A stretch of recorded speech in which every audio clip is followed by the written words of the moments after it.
Bismillahirrahmanirrahim. Assalamualaikum warahmatullahi wabarakatuh.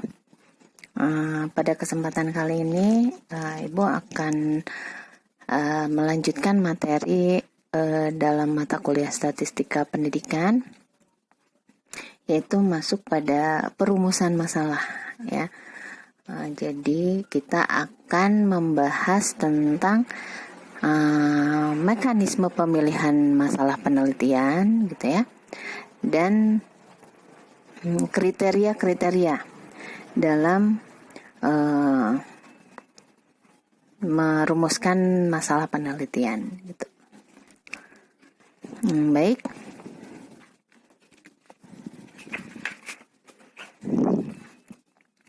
Kita akan berangkat dari definisi masalah ya. Masalah didefinisikan sebagai suatu pernyataan atau kalimat interrogatif yang menanyakan adanya hubungan antara dua atau lebih variabel. Nah, itu menurut Kerlinger dan Lee ya pada tahun 2000. Nah, jadi masalah itu masalah penelitian khususnya menurut Kerlinger dan Lee yaitu sebuah pernyataan atau kalimat gitu ya, yang menanyakan tentang adanya sebuah hubungan antar variabel. Variabel itu apa sih? Variabel itu dalam konsep sederhananya itu misalnya antara satu masalah yang diteliti dengan kaitannya masalah lain yang ada hubungannya gitu dalam objek permasalahan yang kita sedang kaji gitu. Jadi dalam penelitian itu hal tersebut lazim dikenal dengan redaksi kata itu variabel gitu ya. Jadi variabel kalau sebelumnya identik dengan hitungan-hitungan dalam matematika atau eksak gitu ya. Dalam penelitian akademik juga dikenal variabel, tetapi hal tersebut menyangkut dengan objek penelitian, gitu ya. Jadi tidak harus menggambarkan tentang angka-angka saja variabel tersebut, tetapi mungkin permasalahan-permasalahan. Masalah tidak selalu dinyatakan hubungan antara dua atau lebih. Yang jelas masalah itu berupa suatu keadaan atau kondisi yang memperlihatkan kesenjangan atau gap. Nah, jadi diperluas pemaknaan tentang masalah itu bukan hanya tentang hubungan dua variabel, tetapi juga ketika ada antara harapan dan kenyataan itu terjadi kesenjangan atau dikenal sebagai gap gitu ya. Ada gap di antara harapan dan kenyataan. Nah, itu kan maka akan dilihat sebenarnya permasalahannya itu ada di mana. Nah, kalau sebelumnya Ibu pernah menyinggung tentang salah satu contoh tujuannya diadakan sertifikasi gitu di lingkungan pendidik, yaitu untuk meningkatkan mutu pendidikan, tetapi pada kenyataannya hingga saat ini nilai indeks pendidikan di Indonesia itu belum berubah banyak gitu, padahal sudah didanai, sudah peraturannya sudah dijalankan. Nah, tetapi jadi ini ada permasalahan apa di tengah-tengah itu. Nah, jadi itu salah satu ciri yang memperlihatkan adanya gap atau kesenjangan antara harapan dan kenyataan yang bisa kita jadikan sebagai definisi masalah penelitian. Berikutnya menurut Frank Hale, Wallen dan Hume pada tahun 2012 menyatakan a problem can be anything that a person finds unsatisfactory or unsettling, difficult of some sort, a state of affairs that need to be changed, anything that is not working as well as it might. Nah, jadi sama pemahamannya seperti Kerlinger bahwa permasalahan itu bisa apa saja, tetapi yang jelas terjadi gap, terjadi kesenjangan gitu. Katanya mungkin hal-hal yang tidak penting, mungkin hal-hal yang tidak dapat diatasi permasalahan itu ya, atau misalnya kesulitan dalam mengatasi sesuatu yang tadinya dikira dapat berjalan dengan baik, tetapi pada kenyataannya tidak seperti yang diharapkan. Nah, jadi itu menurut Frank Kyle dan Whelan dan juga Hyun, gitu ya. Nah, baik. Berikutnya, suatu masalah adalah suatu keadaan yang tidak memuaskan atau menyenangkan bagi seseorang. Suatu kesulitan untuk memilih, suatu keadaan yang perlu diubah, sesuatu yang tidak bisa berjalan atau terlaksana dengan sebaik mungkin. Nah, jadi biasanya kalau dalam dunia pendidikan itu permasalahan bisa banyak sekali ya. Misalnya kalau di dalam kelas sendiri seorang guru menghadapi siswa yang bermasalah. Bermasalah itu bisa dia sulit menerima materi, bisa sulit diatur, bisa aturan yang dijalankan kok susah sekali dilaksanakan atau diterapkan oleh siswa ya. Jadi kalau dalam dunia pendidikan sendiri permasalahan itu pasti akan banyak sekali gitu ya. Itu baru dari segi teknis pembelajaran, belum masuk kepada administrasi pendidikan ya. Jadi banyak sekali contohnya dalam dunia pendidikan itu ya. Adapun masalah penelitian, research problem didefinisikan oleh Gray pada tahun 2007 sebagai research problem, the question or questions concerning your topic that you can believe are most important to answer. Nah, ini menurut Gray itu topik permasalahan itu adalah sesuatu hal yang penting untuk dijawab. Nah, jadi kalau menurut Gray tidak memperluas definisi permasalahan, tetapi justru dia disederhanakan bahwa jika ada sesuatu yang membuat Anda bertanya-tanya, membuat kita ingin tahu sesuatu, nah udah itu jadikan saja sebagai topik permasalahan. Itu menurut Gray gitu ya.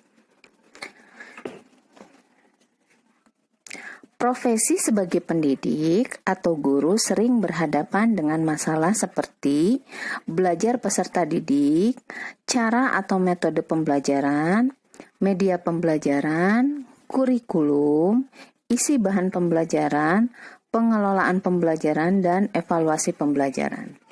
Nah, itu contoh kecil dari masalah penelitian yang bisa kita eksplorasi dalam dunia pendidikan gitu ya, sebagai calon guru atau praktisi pendidikan atau bergelut dalam administrasi gitu ya. Nah, kita dilatih untuk mencari permasalahan-permasalahan agar kita bisa menemukan solusi melalui permasalahan yang kita temukan di lapangan. Melatih daya pikir, daya kreativitas yang solutif untuk kita. Menentukan skala prioritas itulah, yaitu masalah mana yang perlu segera dipecahkan. Dengan melalui metode ilmiah, dalam hal ini penelitian, maka hasil pemecahan itu segera dapat kita aplikasikan. Jadi penelitian itu jangan sampai, hasil penelitian ya, jangan sampai menjadi barang yang tidak berharga. Barang yang tidak berharga teronggok di sudut perpustakaan, bahkan diri kita sendiri tidak pernah membacanya gitu. Itu sangat menyedihkan sekali. Masa karya sendiri kita tidak mau baca, kita tidak mau mendalami gitu ya. Harus sedih ya. Jadi kalau bikin karya itu ya minimal bisa menjadi solusi untuk diri kita sendiri. Itu syukur-syukur kalau misalnya orang lain baca itu menjadi referensi bagi mereka mengatasi permasalahan yang sama yang sedang dihadapi.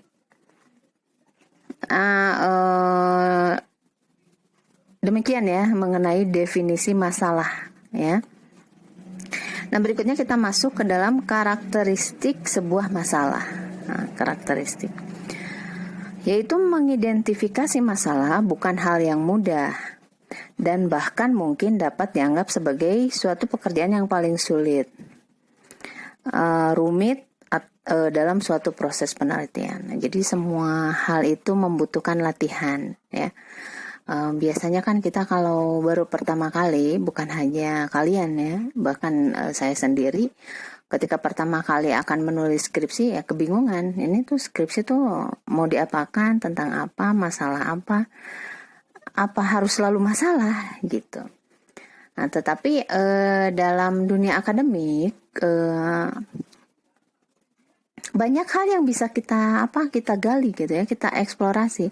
Ketertarikan akademisi itu sangat luas, tidak bisa dibatasi. Makanya kadang ada penelitian yang sama sekali tidak kita pikirkan gitu ya. Misalnya pengaruh penggunaan gadget terhadap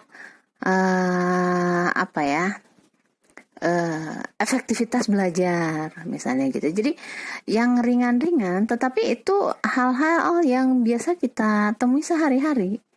Tuh, dan kadang-kadang kita pikir rasanya tidak akan ada orang yang melihat atau membaca, tetapi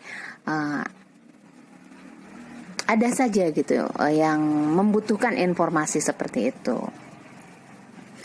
Nah, jadi jangan dulu dianggap sulit jika kita akan mencari topik tentang permasalahan dalam penelitian gitu ya Pak. Karena semua hal bisa dijadikan untuk bahan penelitian, tidak terbatas.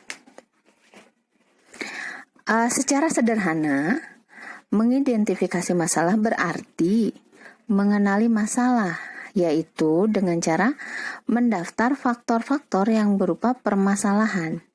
Mengidentifikasi masalah penelitian juga kegiatan ini lebih karena masalah yang telah dipilih hendaknya menjadi nilai yang sangat penting atau signifikan untuk dipecahkan.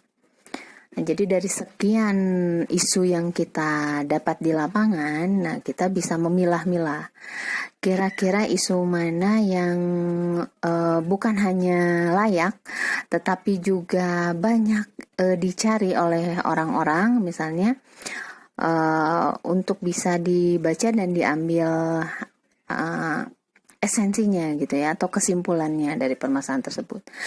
Misalnya sekarang itu problemnya kan daring gitu ya, daring. Semuanya mengeluhkan bahwa bahkan ada pernyataan jika satu generasi ini bisa bodoh karena pembelajaran daring seperti ini gitu. Tidak ada petunjuk dari guru secara langsung, hanya lewat metode jarak jauh gitu pembelajarannya. Nah, itu permasalahan-permasalahan seperti itu menarik untuk didalami gitu, atau mencari solusinya bagaimana agar pembelajaran daring itu tidak mengurangi materi-materi atau ilmu-ilmu yang disampaikan oleh guru dan dapat diterima oleh siswa dengan. Nah, berikutnya secara teknis ya, dalam memilih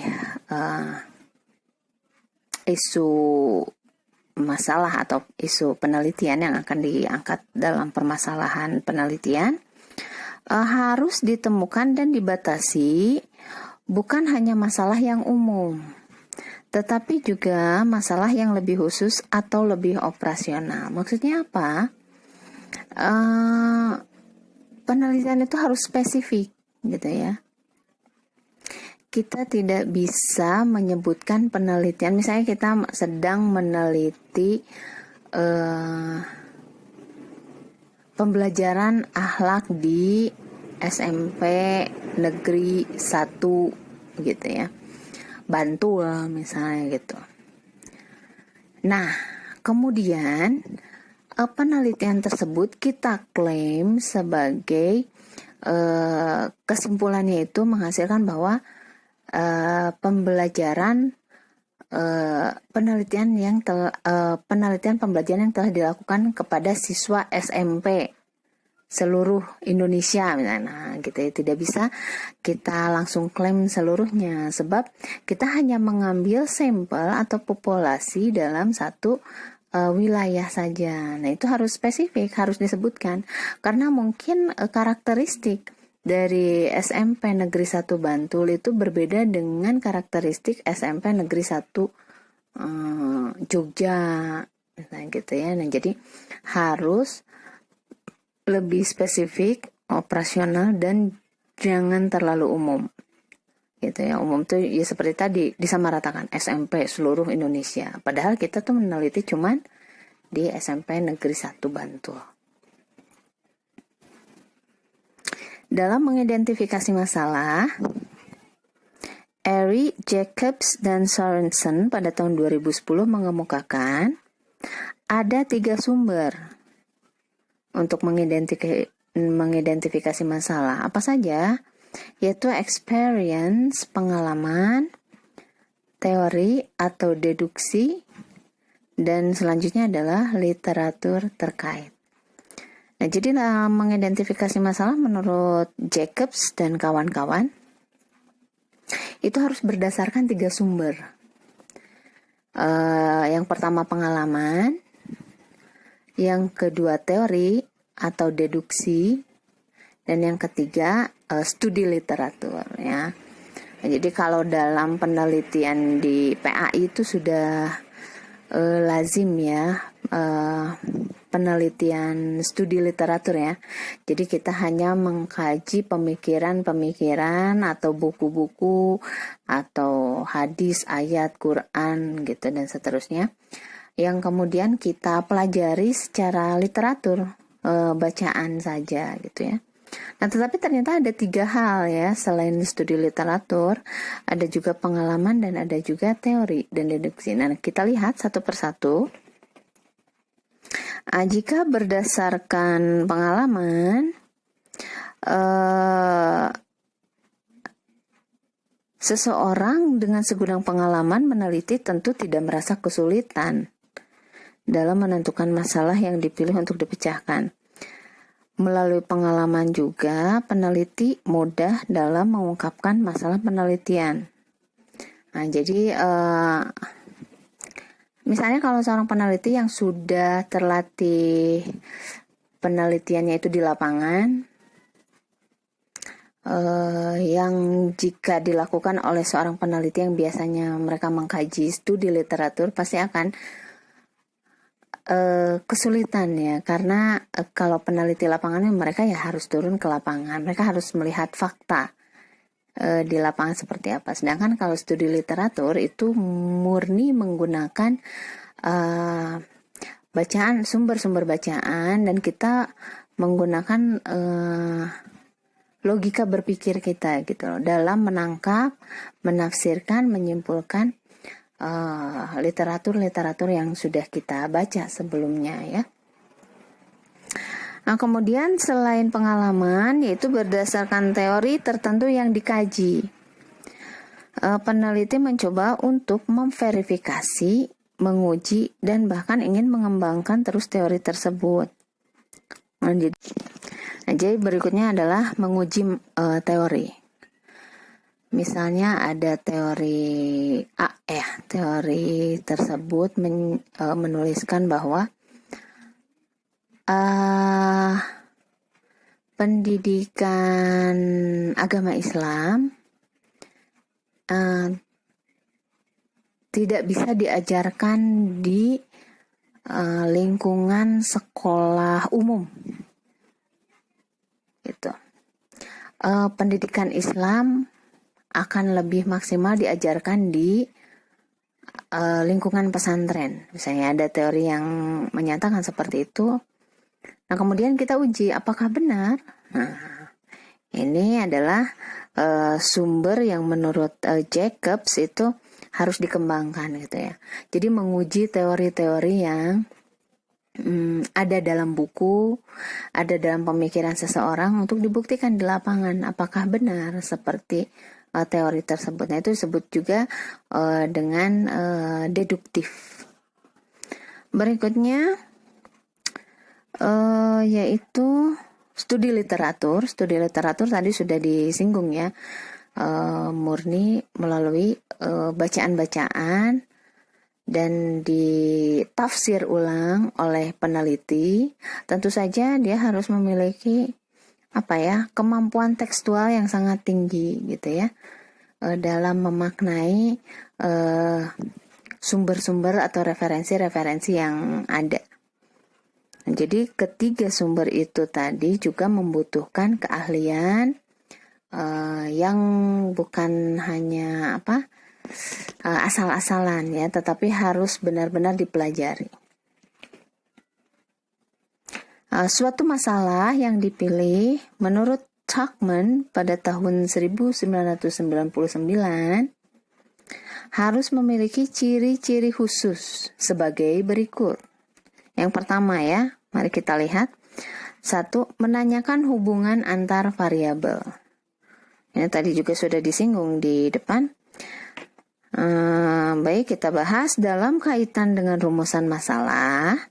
Peneliti biasanya memanipulasi atau mengendalikan suatu variabel untuk menentukan pengaruhnya atau hubungannya dengan variabel-variabel lainnya. Nah, itu karakteristik yang pertama dalam suatu masalah ya. Jadi melihat hubungan antara satu variabel dengan variabel yang lain. Variabel itu apa? Subjek atau objek penelitian. Ya, jadi kita sebut itu sebagai variabel dalam kajian ilmiah. Berikutnya adalah masalah dinyatakan secara jelas. Masalah perlu dinyatakan secara jelas dan spesifik. Nah, seperti tadi ya, ketika kita memilih sampel atau permasalahan, ya kita harus menuliskannya itu secara eksplisit dan secara jelas. Kalau penelitian dilakukan di mana? Kalau yang akan kita dalami itu apa? Misalnya gini, pengaruh pendidikan agama terhadap akhlak siswa, misalnya gitu ya. Kalau di madrasah, di MA, madrasah aliyah, pendidikan agama itu terbagi 5. Jadi bukan PAI seperti di sekolah umum. 5 itu apa saja? Ada akidah akhlak, ada fikih, ada kurdis gitu ya, dan masih banyak lagi. Nah, jadi kita harus spesifik menyebutkan ini di pelajaran mana, misalnya PAI-nya itu, dan misalnya kelasnya itu juga kelas berapa gitu. Jadi harus spesifik. Jadi jangan, kan itu Bu termasuk pendidikan agama Islam. Nah, tetapi kan kalau dalam cara kajiannya itu kan pasti berbeda-beda ya, antara fikih, akidah akhlak, kurdis, atau misalnya SKI, sejarah kebudayaan Islam. Nah, jadi pasti berbeda. Makanya karakteristik kedua dalam memilih masalah itu harus dinyatakan secara jelas. Berikutnya, dinyatakan dalam suatu kalimat pertanyaan atau pernyataan. Nah, ini juga biasanya kita bisa lihat ya, bisa identifikasi, bisa kita kenali itu dari judul ya, judul awal ya. Bagaimanakah, seperti itu ya, atau kemajuan teknologi, implikasi kemajuan teknologi terhadap, itu pernyataan ya. Kalau yang tadi itu pertanyaan, yang bagaimanakah. Nah, memang biasanya kalau pertanyaan itu biasanya pendekatannya itu dengan pendekatan kuantitatif ya, karena untuk membuktikan. Sedangkan pernyataan itu biasanya dengan kualitatif, yaitu jadi gambaran full detail tentang sebuah permasalahan di lapangan ya. Jadi seperti sifatnya pembuktian secara dalam lingkup sosial gitu ya. Yang keempat yaitu diuji secara empiris. Metode empiris atau secara empiris yaitu melalui pengumpulan data lapangan. Dengan kata lain, bentuk pemecahan masalah hanya dapat diverifikasi dengan bukti-bukti yang pasti kebenarannya, bukan ditentukan atau diuji melalui pengumpulan bukti-bukti lainnya. Nah, jadi inilah perbedaannya kuantitatif dan kualitatif ya. Kalau kuantitatif itu direkayasa gitu ya, karena kita ingin mendorong sebuah dugaan awal ya, hipotesis awal tentang A gitu. Apakah benar seperti itu? Jadi digiring ke sana untuk kemudian nanti dilakukan kesimpulan secara matematis. Nah, sedangkan dalam metode empiris yaitu yang berbasis pada pengalaman, itu memang kita temukan itu di lapangan, tidak dalam data-data yang bersifat angka-angka itu tadi ya, tetapi kita harus mencari tahu variabelnya itu sejauh mana gitu. Banyak variabel yang mempengaruhi terhadap isu yang sedang kita kaji gitu ya, atau sedang kita analisis. Yang kelima, hindari keputusan moral atau etika. Apa itu maksudnya? Yaitu ketika kita melakukan wawancara atau kita memberikan kuesioner, hindari pertanyaan-pertanyaan seperti ini. Menurut Anda, apakah lebih baik si A atau si B? Nah, gitu ya. Menurut Anda, apakah orang tua si A itu sudah jujur atau tidak? Nah, itu kan yang bersangkut paut dengan nilai-nilai moral atau etika ya. Kita tidak bisa menilai sampai sejauh itu ya. Nah, itulah karakteristik menurut Tuckman ya, dalam suatu masalah. Ada 5 hal. Nah, berikutnya Ibu akan memotret sekilas ya tentang masalah penelitian kelas atau PTK. Penelitian tindakan kelas. Nah, ini lazim dilakukan oleh para calon guru maupun guru untuk mengatasi berbagai permasalahan yang muncul di dalam kelas. PTK itu apa sih? Itu seperti catatan harian ya. PTK itu catatan harian guru. Nah, tetapi di dalamnya itu memuat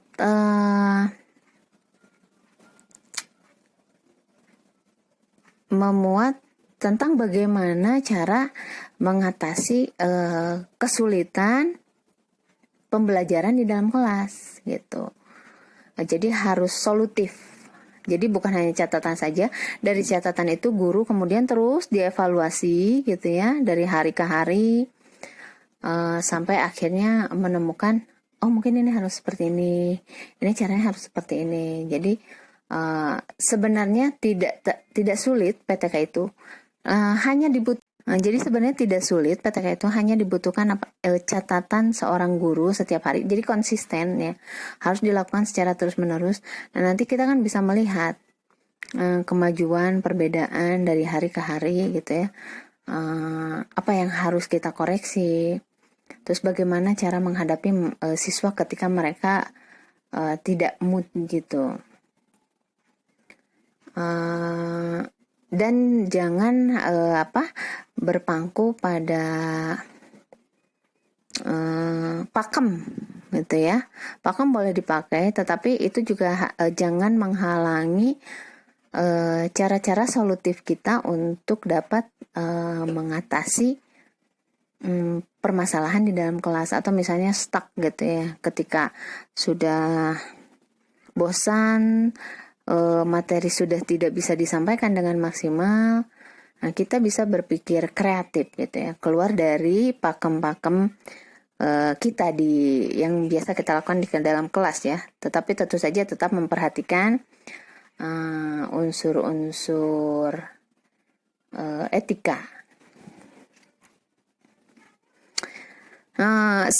Selain PTK itu tadi ya, tindakan kelas, Ibu juga akan melihat mengenai pertimbangan khusus dalam memilih masalah. Jadi apa sih yang harus kita pertimbangkan dalam memilih masalah? Selain tadi kriteria-kriteria yang sudah disebutkan, yaitu satu ya, dapat dilaksanakan.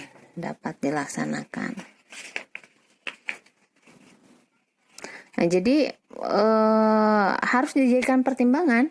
Suatu penelitian itu jangan terlalu sulit atau mengawang-awang gitu ya. Tetapi harus solutif dan strategis dan kontekstual gitu, bisa dilaksanakan mudah gitu ya, tidak sulit dan mempersulit. Maka penelitian itu akan memiliki bobot yang bernilai gitu dalam dunia akademis gitu ya. Jadi penelitian itu harusnya dapat dilaksanakan. Jadi jangan cuman teronggok sebagai skripsi gitu ya, tetapi harus juga diwujudkan dalam proses pembelajaran atau ya apapun itu, misalnya dunia pendidikan, administrasi pendidikan dan seterusnya. Kemudian pertimbangan yang lain yaitu berguna untuk kepentingan luas. Nah, ini alangkah bermanfaatnya gitu ya. Makanya kalau misalnya ada sebuah penelitian yang bisa diserap menjadi kebijakan, nah itu penelitian itu sangat berguna. Biasanya tuh kalau penelitian ini ya, temuan-temuan ya, itu hebat-hebat tuh, bisa dipakai dalam kebijakan-kebijakan suatu negara ya, daerah, lingkungan, wilayah. Itu bagus. Berikutnya yang jadi pertimbangan yaitu menarik minat. Ya minimal mau dibaca lah, judulnya menarik gitu ya. Kalaupun misalnya isinya itu bukan permasalahan yang biasa dihadapi oleh para pembaca, tetapi minimal judulnya itu ya menarik gitu ya, dengan pemakaian bahasa tertentu, dengan isu-isu yang lagi hangat gitu kan, biasanya orang-orang tuh pada pengen tahu dan pengen baca. Kemudian nilai praktis tadi ya, kaitannya dengan yang poin 1 ya, dapat dilaksanakan. Dan akhirnya ya selesai ya. Jadi itulah poin-poin tentang rumusan masalah ya, dari mulai kriteria, kemudian definisi, dan akhirnya pertimbangan-pertimbangan yang harus kita pikirkan sebelum kita memilih isu-isu yang akan kita angkat. Nah, baik, perkuliahan kita kali ini kita cukupkan sekian ya. Wassalamualaikum warahmatullahi wabarakatuh.